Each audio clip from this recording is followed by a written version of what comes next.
At least no rain. All right. Thank you, Mike. We are entering the final quarter of 2012. Financial specialist Stephen Budin is here with the latest in your money matters. Hello, Steve. How are you? Okay, good. Now, we are talking today about manufacturing numbers are up, commodities are up. People's eyes start to glaze over when this stuff happens. But this is actually a good thing right now. It is a good thing, yes, and we will take good news anywhere we can find it. The fact that manufacturing up means heavy-duty things like cars, washing machines, tractors, trailers, things like that. So you see in the video here, that puts people to work. Sure. The concern about the manufacturing numbers I have is you can make all of these items, but you have to sell them. Well, that's the problem. Exactly. And right now there's just a lack of demand for a lot of these things. Hopefully with the year-end coming and you had mentioned before holiday sales coming into play, these things will hopefully get discounted, go on sale, and people will buy them. And in terms of manufacturing, this is the first time in the last 4 months that it's been up. So another good indicator for right now. It's a good indicator, yes. And you had mentioned as well that the Chinese are showing some indicators of manufacturing going up. Their economy was slowing a little bit. Anytime you can get manufacturing going on, it's good news. So we just hope that this can continue.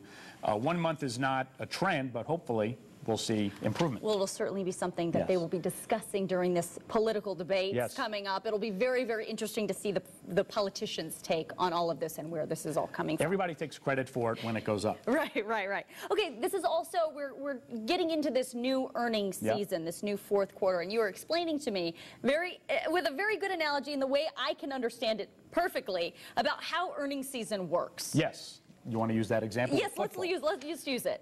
The markets really work on expectations. So let's say you're a quarterback and you're expected to throw 4 touchdown passes. Well, if you only throw 3, you still had a good day, but the market expected you to do something else. Maybe that would be considered a disappointment.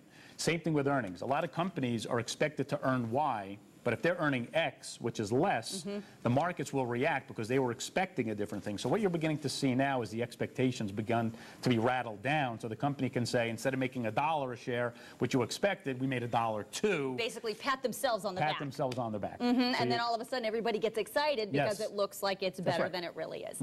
Okay, lastly, something very important to all of us and lots of people at home, this payroll tax extension probably not going to continue on in January 1. That's the way it looks right now, so hopefully we can mobilize some folks to get active here. But if you remember back in January, anybody who's W-2 salary got a 2% payroll tax cut on their Social Security portion of their paycheck. That's due to expire at the end of December.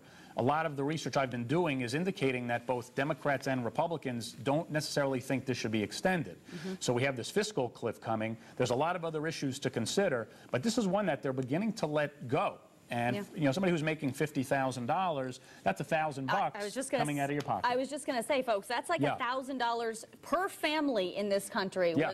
So you need to call somebody. Call your congressman. Call somebody. Call someone. Make them extend this if you have to. And I find this ironic. Of all the tax issues that are being debated, this is one I thought both sides could agree on. That, you know, for the average worker, this is a little bit extra money, which normally gets spent. You know, if you give somebody a tax cut and they don't spend the money, that's not good. Here's the money's going into the market and to the economy. And that would go into all those washers and dryers and everything that they're manufacturing. All right, Steve Budin, thanks for coming in. He's here every week with your financial focus.